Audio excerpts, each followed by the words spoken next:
Hello everyone, welcome to my channel brilliant minds. तो आज की इस वीडियो में हम चैप्टर 1 इन्वेस्टमेंट बेसिक से रिलेटेड हम इसके एमसीक्यू करेंगे, ताकि जो हमारा चैप्टर 1 है वो हमने रीड कर लिया है, पढ़ लिया है, समझ लिया है, बट अब उससे रिलेटेड पेपर में किस टाइप के क्वेश्चन आएंगे हम उसे समझेंगे। और इसमें जितने भी एमसीक्यू इस चैप्टर से बन सकते थे मैंने सारे बनाए हैं। आई होप आपको ये वीडियो काफ़ी ज़्यादा हेल्पफुल होगी। तो स्टार्ट करते हैं।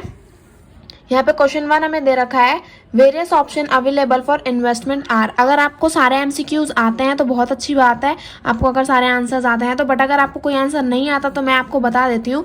तो फर्स्ट क्वेश्चन हमें दिया है, various option available for investment are, यानी कि इन्वेस्टमेंट के लिए कौन कौन से ऑप्शन अवेलेबल हैं। सेविंग बैंक ऑप्शन, यानी कि सेविंग बैंक अकाउंट, ये ऑप्शन अवेलेबल है।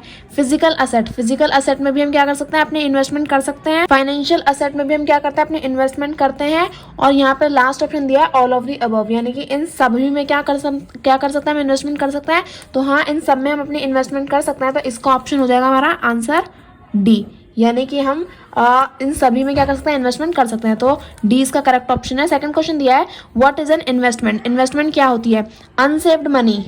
क्या अनसेव्ड मनी हमारी इन्वेस्टमेंट होती है? नहीं। Saved money use for future, यानी कि जो पैसा अभी हमने बचा के रखा है उसे हम फ्यूचर में यूज करेंगे, ये इन्वेस्टमेंट है? नहीं।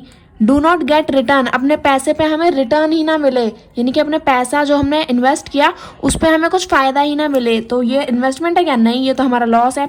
गेट रिटर्न, जो पैसा हमने कहीं पे यूज किया है उस पर हमें क्या मिले, एक्स्ट्रा पैसा मिले, यानी कि रिटर्न मिले, तो वो क्या है, इन्वेस्टमेंट है। तो हाँ, यस, जब हमें हमारे अमाउंट पे क्या मिलता है, एक्स्ट्रा अमाउंट मिलता है, यानी कि रिटर्न मिलता है, तो वो क्या होती है, इन्वेस्टमेंट होती है। थर्ड क्वेश्चन में दिया है, डेप्ट इंस्ट्रूमेंट इंक्लूड, यानी कि डेप्ट इंस्ट्रूमेंट जो होते हैं, चैप्टर 1 हमने अच्छे से पढ़ रखा है। अगर आपने चैप्टर 1 नहीं पढ़ा तो आप चैप्टर 1 पढ़ें, उसके बाद ही एमसीक्यू सीरीज देखें। तो यहाँ दिया है डेप्ट इंस्ट्रूमेंट क्या इंक्लूड करते हैं, यानी कि डेप्ट इंस्ट्रूमेंट में क्या क्या आता है। प्रिंसिपल अमाउंट, हाँ प्रिंसिपल अमाउंट आती है। पीरियोडिसिटी ऑफ इंटरेस्ट, यानी कि जो हमारा इंटरेस्ट है वो आता है क्या हमारा डेप्ट इंस्ट्रूमेंट में। अंडरलाइंग असेट, अंडरलाइंग असेट तो हमारे डेरिवेटिव्स में आते हैं, तो ये तो नहीं होगा। प्रिंसिपल अमाउंट आती है, पीरियोडिसिटी इंटरेस्ट भी आता है, यानी कि इंटरेस्ट भी तो पता होगा तभी तो हम अपना इन्वेस्टमेंट करेंगे, तो इंटरेस्ट पता होगा तभी तो हमें पता चलेगा ना आगे पैसा कितना मिलेगा हमें फ्यूचर में। तो प्रिंसिपल अमाउंट और इंटरेस्ट दोनों ही आता है, तो डी ऑप्शन है, बोथ ए एंड बी, यानी कि इसका ऑप्शन हो जाएगा डी। आगे दिया है question number 4, other name of money market fund, यानी कि मनी मार्केट फंड जो होता है हमारा, जो हमारा small term short term investment में था तब हमने पढ़ा था। तो another name of money market fund क्या है, liquid fund, fixed deposit, solid fund, none of the above. यानी कि लिक्विड फंड बोलते हैं मनी मार्केट फंड को, फिक्स्ड डिपॉजिट तो एफडी होता है, सॉलिड फंड हमारे तो सिलेबस में ही नहीं है। तो मनी मार्केट फंड क्या होता है हमारे, मनी मार्केट फंड हमारे लिक्विड फंड होते हैं। तो आई होप आपको ये क्वेश्चन का आंसर आता था। नहीं आता तो कोई बात नहीं, कोई इतनी इंपॉर्टेंट बात नहीं है, आपको पढ़ लेंगे चैप्टर तो आपको समझ में आ जाएगा। क्वेश्चन नंबर 5 दिया है, what are the two type of डेप्ट इंस्ट्रूमेंट, यानी कि दो तरह के कौन कौन से हमारे डेप्ट इंस्ट्रूमेंट होते हैं। तो म्यूचुअल फंड, म्यूचुअल फंड पहली बात हमारा डेप्ट इंस्ट्रूमेंट होता ही नहीं है। बॉन्ड, बॉन्ड हमारा डेप्ट इंस्ट्रूमेंट होता है, तो अभी ये सही हो सकता है, बाकी दो पे पढ़ लेते हैं। सी दिया है, बॉन्ड एंड डिबेंचर्स, तो बॉन्ड एंड डिबेंचर्स दोनों ही क्या होता है, हमारे डेप्ट इंस्ट्रूमेंट में आते हैं। बॉन्ड जो सेंट्रल स्टेट इशू करती है, और डिबेंचर जो हमारी प्राइवेट कॉर्पोरेट इशू करते हैं। तो बॉन्ड और डिबेंचर दोनों ही क्या होते हैं, डेप्ट इंस्ट्रूमेंट होते हैं। डेरिवेटिव्स एंड डिबेंचर, तो डिबेंचर तो होते हैं डेप्ट इंस्ट्रूमेंट पर, डेरिवेटिव्स डेप्ट इंस्ट्रूमेंट नहीं होते। तो बॉन्ड होता है और डिबेंचर भी होता है, तो दोनों आते हैं ना इसमें, सी ऑप्शन में दोनों है, क्योंकि बॉन्ड भी है और डिबेंचर भी है। तो इसका करेक्ट ऑप्शन हो जाएगा हमारा option number C. Question number 6 हमें दे रखा है, time to maturity for POSB. POSB क्या होता है हमारा, post office saving bank account, यानी कि पोस्ट ऑफिस सेविंग बैंक। अगर फुल फॉर्म भी पूछ लेता है तो भी आसान है, आपको समझ में आ जाएगा। एक ही क्वेश्चन में से दो क्वेश्चन बन गए। अगर फुल फॉर्म पूछता है पीओएसबी की तो पोस्ट ऑफिस सेविंग बैंक, और अगर पूछते हैं कि टाइम टू मैच्योरिटी, यानी कि पोस्ट ऑफिस सेविंग बैंक में कितने टाइम तक हम अपना पैसा इन्वेस्ट कर सकते हैं, तो 6 ईयर के लिए हम क्या कर सकते हैं, अपना इन्वेस्टमेंट कर सकते हैं। अगर आपको ऑप्शंस क्वेश्चन समझ में आ रहे हैं तो आप एक बारी पॉज करके वीडियो को खुद ब खुद भी आंसर ढूंढने की कोशिश कर सकते हैं, और अपना आंसर अगर आपने कितना स्कोर किया, एक क्वेश्चन का 1 पॉइंट, तो अगर आपने कितना स्कोर किया, आपको खुद से कितने आंसर आते थे, तो आप स्कोर कितना करते हैं वो मुझे कमेंट सेक्शन में ज़रूर बताइए कि आपके खुद ब खुद आपने कितना स्कोर किया है। क्वेश्चन नंबर 7 हमें दिया है, time to maturity for provident fund. तो अभी हमने पोस्ट ऑफिस सेविंग बैंक देखा था। अब हम कितने टाइम के लिए प्रोविडेंट फंड जो हमारा पीपीएफ अकाउंट है उसमें हम कितने टाइम के लिए अपनी इन्वेस्टमेंट कर सकते हैं, 15 years, 5 years, 10 year and 6 month, more than 1 year, यानी कि 15 साल के लिए, 5 साल के लिए, 10 साल 6 महीने के लिए या फिर 1 से ज़्यादा साल के लिए। तो पीपीएफ अकाउंट में हम कितने टाइम के लिए कर सकते हैं, 15 साल के लिए अपनी इन्वेस्टमेंट कर सकते हैं। तो इसका करेक्ट ऑप्शन हो जाएगा ऑप्शन नंबर ए। तो क्वेश्चन नंबर 7 तक हमारे हो गए। नेक्स्ट पेज से हम अभी बाकी के क्वेश्चंस देख लेते हैं। तो क्वेश्चन नंबर 8 हमें दिया है process of converting physical certificate to electronic form, यानी कि जब हम फिजिकल सर्टिफिकेट को क्या करते हैं, इलेक्ट्रॉनिक फॉर्म में चेंज करते हैं, तो इस प्रोसेस को हम क्या कहते हैं। क्वेश्चन चैप्टर 1 के लास्ट टॉपिक, जो लास्ट पेज पे हमारे कुछ टॉपिक हैं उन्हीं में से ये हमारा क्वेश्चन है। तो रीमेटलाइजेशन, रीमेटलाइजेशन का मतलब होता है इलेक्ट्रॉनिक फॉर्म से फिजिकल स्टेट में आना, पर हम कहाँ जाना है, फिजिकल सर्टिफिकेट को इलेक्ट्रॉनिक फॉर्म में चेंज करें, तो ये तो नहीं होगा। मेटरलाइज्म, तो ये अभी हमारे सिलेबस में नहीं है, तो ये भी नहीं पढ़ा हमने। डीमेटलाइजेशन, डीमेटलाइजेशन का मतलब क्या होता है, फिजिकल सर्टिफिकेट को इलेक्ट्रॉनिक फॉर्म में चेंज करना। तो डीमेटलाइजेशन क्या हो जाएगा, हमारा करेक्ट ऑप्शन हो जाएगा। तो ऑप्शन नंबर सी क्या है, हमारा करेक्ट ऑप्शन है। क्वेश्चन नंबर 9 दिया है फिजिकल असेट्स इंक्लूड, यानी कि फिजिकल असेट्स में क्या क्या आता है, तो वो हमने देखना है ऑप्शंस में। तो ऑप्शन क्या दिए हैं, कमोडिटीज, यानी कि जो हमारे प्रोडक्ट होते हैं वो, रियल ईस्टेट, रियल ईस्टेट यानी कि जैसे हमारी प्रॉपर्टीज होती है ना, प्रॉपर्टी एक जैसे घर मकान, वो होती है हमारी रियल ईस्टेट। गोल्ड, गोल्ड यानी कि जो हमारा सोना होता है, सोना चांदी, ये सब भी क्या आती है, फिजिकल असेट में आती है। तो कमोडिटी, रियल ईस्टेट, गोल्ड, तीनों ही क्या है, फिजिकल असेट में आती हैं। तो डी ऑप्शन है ऑल ऑफ दी अबव, तो डी ऑप्शन क्या हो जाएगा, हमारा करेक्ट ऑप्शन हो जाएगा। क्वेश्चन नंबर 10 दिया है लॉन्ग टर्म ऑप्शन इंक्लूड, यानी कि लॉन्ग टर्म इन्वेस्टमेंट जब हम करते हैं तो वो कौन सा ऑप्शन है, यानी कि इनमें से कौन सा लॉन्ग टर्म इन्वेस्टमेंट के लिए हमें बताया गया है। पब्लिक प्रोविडेंट फंड, यानी कि पीपीएफ में हम क्या, हम लॉन्ग टर्म के लिए इन्वेस्ट करते हैं अपना पैसा से, ये आपको सोचना है, बताना है मुझे। सेकंड ऑप्शन दिया है saving bank account, saving bank account तो हमारा शॉर्ट टर्म के लिए था, हमने पढ़ा है, तो बोथ ए एंड बी या फिर नन ऑफ दी अबव। तो सिर्फ और सिर्फ हम पब्लिक प्रोविडेंट फंड जो पीपीएफ है वो क्या होता है, यही हमारा लॉन्ग टर्म के लिए होता है। सेविंग बैंक अकाउंट तो हमारा शॉर्ट टर्म इन्वेस्टमेंट है, तो बोथ ए एंड बी नहीं होगा, नन ऑफ दी अबव भी नहीं होगा। जो पब्लिक प्रोविडेंट फंड है इसमें हम लॉन्ग टर्म के लिए अपनी इन्वेस्टमेंट करते हैं। क्वेश्चन नंबर 11 हमें यहाँ पे दे रखा है maximum amount that can be invested in PPF account, यानी कि पब्लिक प्रोविडेंट फंड में हम कितनी अपनी इन्वेस्टमेंट कर सकते हैं। तो ये हमें हमारी बुक में नहीं दिया है, मैं आपको एक्स्ट्रा क्वेश्चन आपको दे रही हूँ आपकी नॉलेज बढ़ाने के लिए। हम जो हमारा पीओएसबी है, post office saving bank account में हम कितना इन्वेस्ट करते हैं, 3 लाख अगर सिंगल अकाउंट है और 6 लाख अगर डबल अकाउंट जॉइंट अकाउंट है। लेकिन पीपीएफ में कितना, पीपीएफ में हम कितना करते हैं, बुक में नहीं दिया है। पीपीएफ में हम करते हैं 1,50,000, 1,50,000। तो यानी कि अगर कभी क्वेश्चन पूछ लेते हैं कि पीपीएफ अकाउंट में हम कितना मैक्सिमम इन्वेस्ट कर सकते हैं ज़्यादा से ज़्यादा, तो वो है 1,50,000। और वहीं अगर post office saving bank account की बात आती है तो मैक्सिमम हम 3 लाख कर सकते हैं अगर सिंगल अकाउंट है, और मैक्सिमम हम 6 लाख कर सकते हैं अगर 2 लोगों का जॉइंट अकाउंट है। तो पीपीएफ में हो जाएगा 1,50,000, यानी कि इसका ऑप्शन हो जाएगा बी। आगे दे रखा है what is the rate of interest offered by saving bank account, यानी कि जो हमारा सेविंग बैंक अकाउंट है वो हमें कितना इंटरेस्ट रेट देता है हमारे पैसे पे, 4 to 5%, 3 to 4%, 6 to 9% या फिर 8%। तो कितना देता है, हमने अच्छे से पढ़ रखा है, 4 to 5% हमें क्या मिलता है, इंटरेस्ट रेट मिलता है, किसमें, सेविंग बैंक अकाउंट में। तो आगे दिया है question number 13 what is interest, interest क्या होता है, paid by borrower, paid by lender, investment या फिर नथिंग। तो इंटरेस्ट क्या होता है, इंटरेस्ट हमारा ब्याज होता है। तो ब्याज देता कौन है, पेड बाय बोरोवर, बोरोवर यानी कि जिसने उधार लिया है वो ब्याज देगा, लेंडर यानी कि जिसने पैसा दिया है। तो यानी कि अगर मैं आपको पैसा देती हूँ तो इंटरेस्ट कौन देगा, आप मुझे देंगे, तो यानी कि जिसने उधार लिया है वो क्या देगा, इंटरेस्ट देगा। तो इंटरेस्ट क्या होता है, पेड बाय बोरोवर, वो पैसा जो उधारी, जो जिसने उधार लिया है, जो बोरोवर है, वो जो अमाउंट पे करता है वो होता है हमारा इंटरेस्ट। इंटरेस्ट हमारी इन्वेस्टमेंट तो नहीं होती, हम ऐसे थोड़ी ना कि इन्वेस्टमेंट करने के लिए इंटरेस्ट करते हैं, तो इंटरेस्ट हमारी इन्वेस्टमेंट नहीं होती। और इंटरेस्ट नथिंग, इंटरेस्ट तो कुछ है जो इंसान हमें पे कर रहा है, तो नथिंग भी नहीं होगा।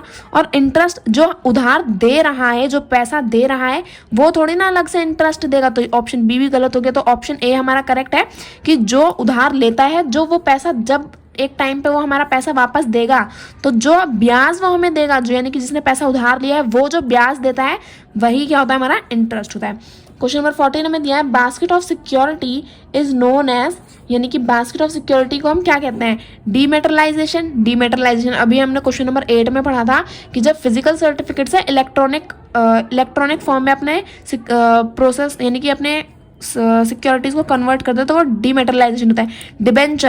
डिबेंचर्स तो हमारे बास्केट ऑफ सिक्योरिटीज में रोल ही नहीं प्ले करते। इंडेक्स या फिर डिपॉजिटरी, तो जो इंडेक्स होती हैं, जो मार्केट इंडेक्स है वो क्या होता है, बास्केट ऑफ सिक्योरिटीज होता है।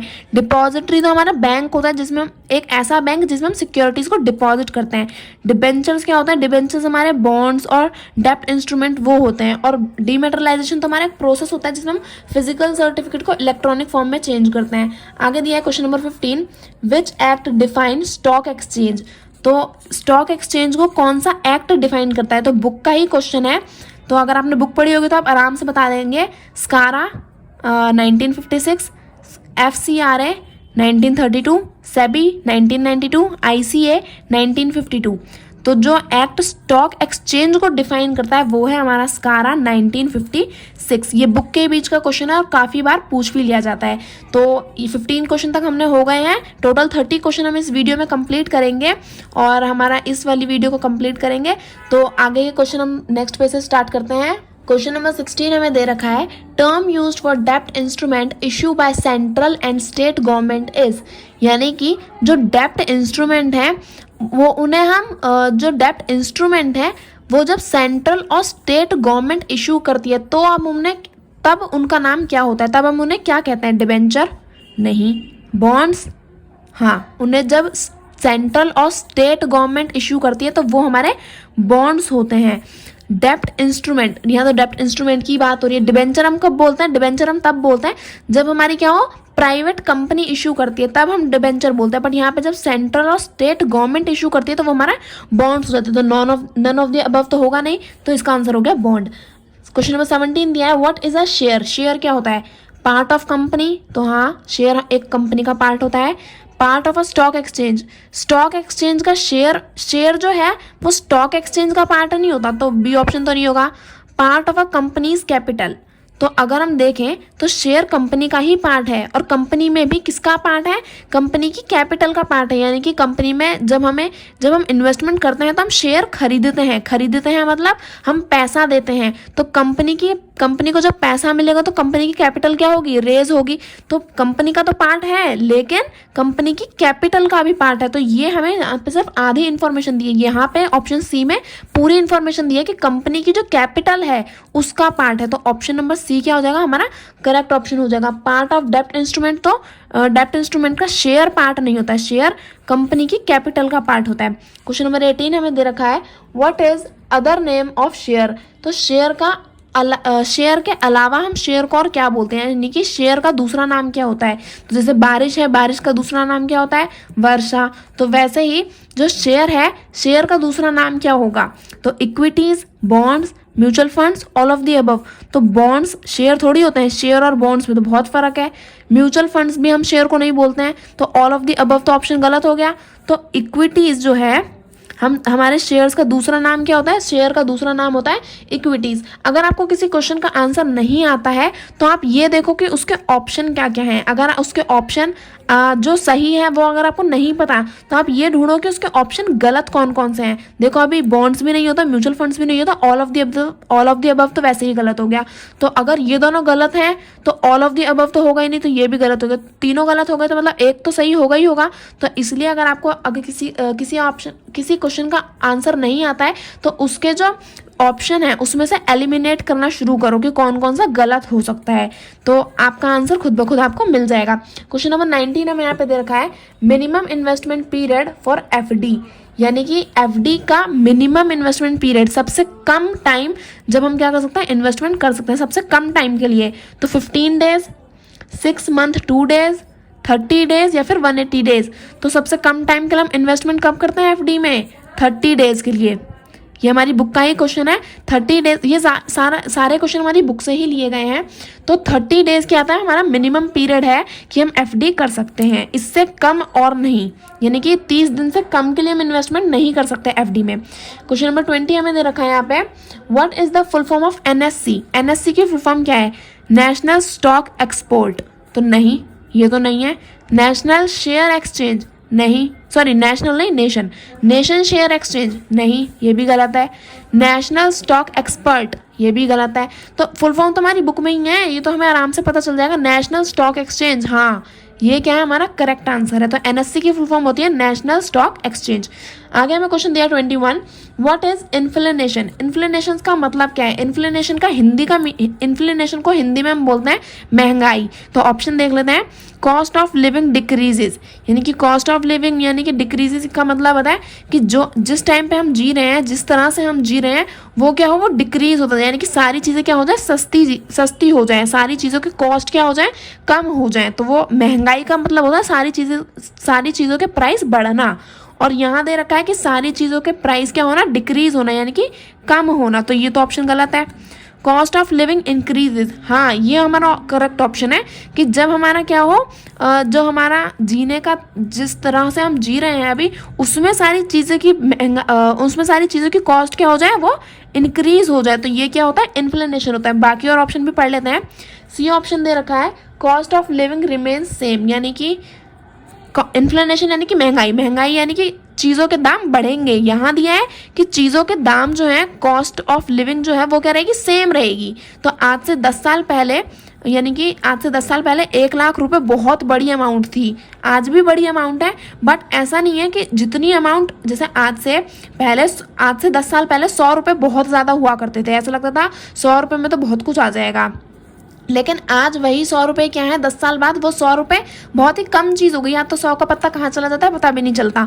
तो वैसे ही अगर यहाँ पे दिया है कि कॉस्ट ऑफ लिविंग क्या हुई, यानी कि सारी चीज़ों की महंगाई बढ़ गई, सारी चीज़ों के दाम बढ़ गए, तो कॉस्ट ऑफ लिविंग क्या हुई, इंक्रीज हुई। और यहाँ दे रखा है कि रिमेन सेम, वैसी की वैसी ही रहेगी, तो नहीं, ये ऑप्शन भी गलत है। और cost of living doesn't matter, यानी कि महंगाई या किसी भी चीज़ के दाम मायने ही नहीं रखते हैं। तो ऐसा तो नहीं है, सारी चीज़ों के दाम क्या है, मायने रखते हैं। तो यहाँ दिया है cost of living doesn't matter ही नहीं करती है, तो ये भी गलत है। तो हमारा करेक्ट ऑप्शन क्या हो गया, कॉस्ट ऑफ लिविंग इंक्रीज, यानी कि ऑप्शन बी क्या है हमारा करेक्ट ऑप्शन है। क्वेश्चन नंबर 22 हमें दे रखा है, वाई वी इन्वेस्ट, यानी कि इन्वेस्ट हम क्यों करते हैं, अपने पैसे को हम इन्वेस्ट क्यों करते हैं, यानी कि इन्वेस्टमेंट हम करते ही क्यों हैं।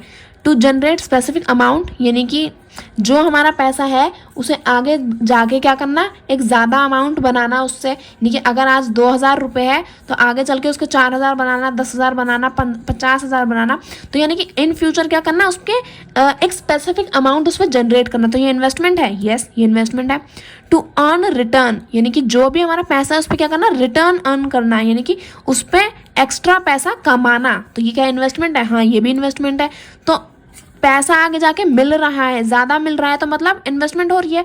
और ज़्यादा मिल रहा है यानी कि हम उस पर क्या कर रहे हैं, एक स्पेसिफिक अमाउंट हम जनरेट कर रहे हैं, ज़्यादा पैसा कमा रहे हैं।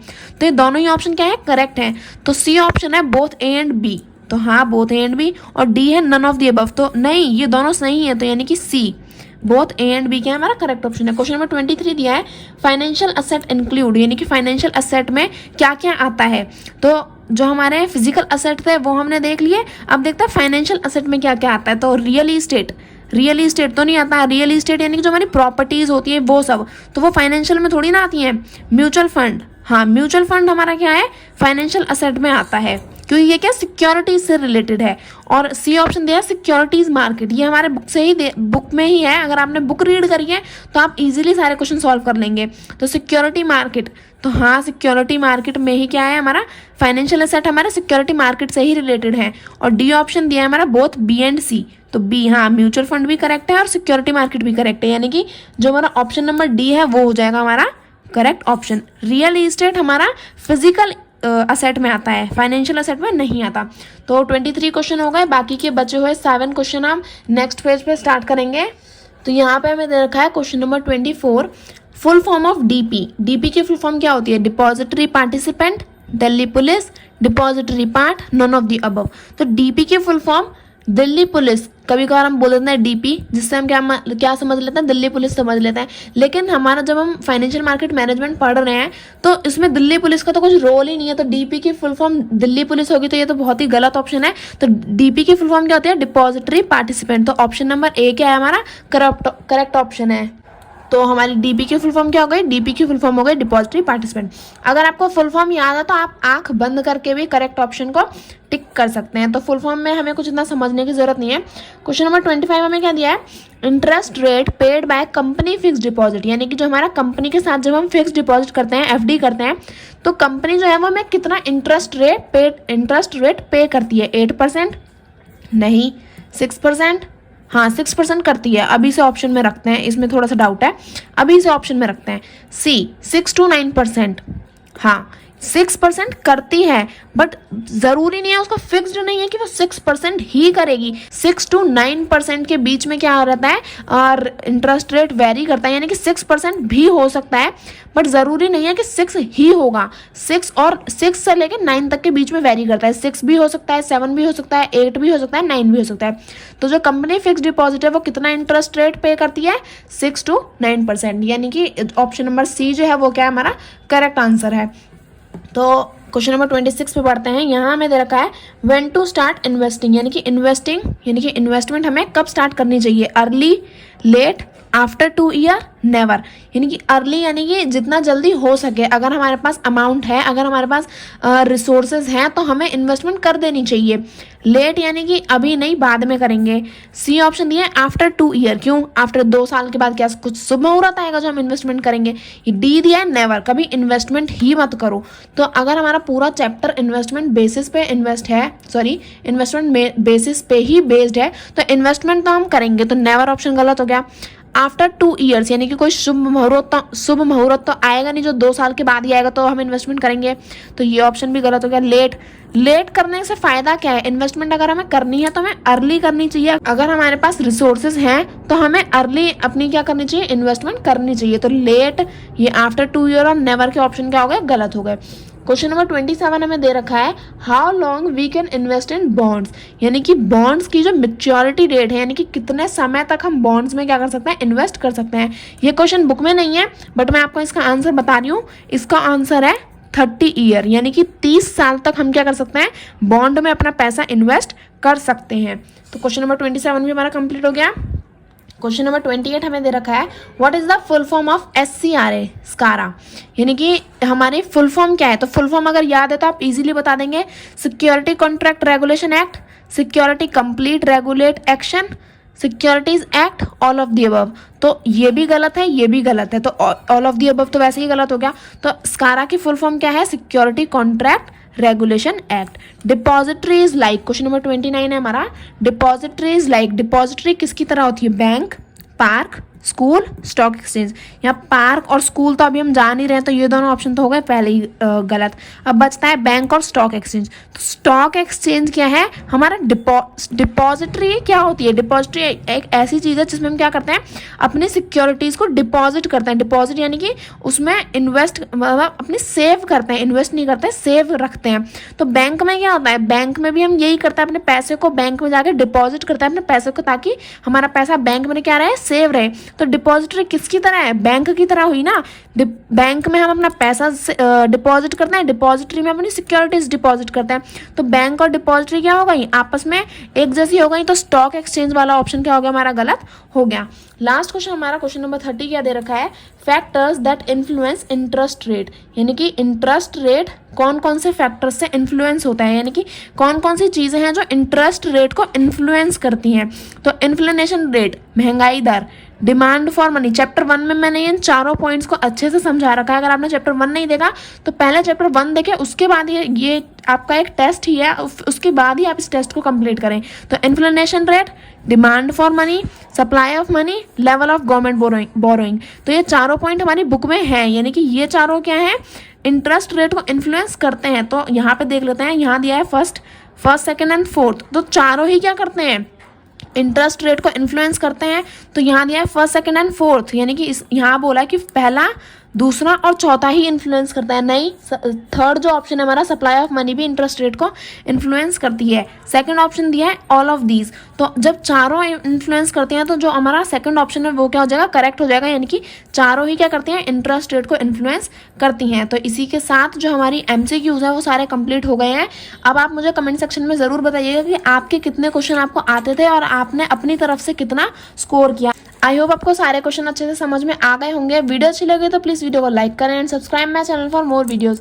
Thank you for watching.